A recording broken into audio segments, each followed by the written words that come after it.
এই মাদ্রাসাকে পুনর্জীবিত করার জন্য পাগড়ি আছে, পাঞ্জাবি আছে, লম্বা নামাজ পড়ে না, এই মাদ্রাসার অবস্থা হয়েছে, এই মাদ্রাসার অবস্থা হয়েছে। এই জন্য এই মাদ্রাসাকে জিন্দা করো। যে সমস্ত বুজুর্গ এই মাদ্রাসার খুঁটি কেড়ে নিচ্ছে, ওনাদের কি আশা ছিল যে আমরা মারা যাব, এই মাদ্রাসাগুলো চলবে সব আল্লাহ আজাদ থেকে আমরা বাঁচে থাকবো। আমরা পাবলিক 1 টাকা 2 টাকা 100 200 করে ধান দেয় কেন দেয়? ফলো করে নাজাতের জন্য, ফলো করে যেটা আল্লাহ জাহান্নামে না দেয়। কিন্তু আজকে দেখা যায় চালা হয় মাদ্রাসা পড়া নাই, মাদ্রাসার ছাত্র নাই।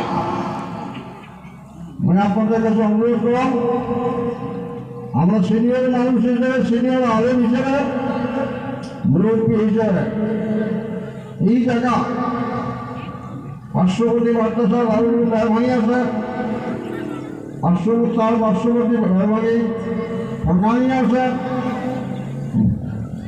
মাদ্রাসা পূর্ণরূপ দেওয়ার জন্য ছাত্র দেন এবং ওস্তাদগুলার কেয়ার করে লক্ষ্য দেন যে ওস্তাদ খালি কালেকশন করবে না, পড়া করবে, এটা লক্ষ্য দেওয়ার ব্যাপার।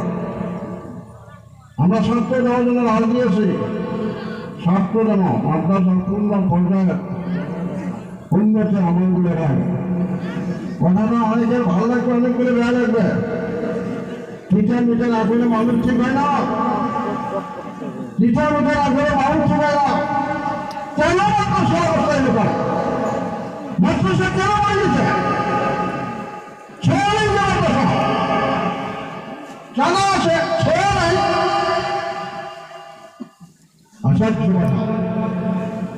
এটা পাবলিকের কর, মঙ্গল শিক্ষক বলব, মঙ্গল কমিটি বলব, 10 টাকা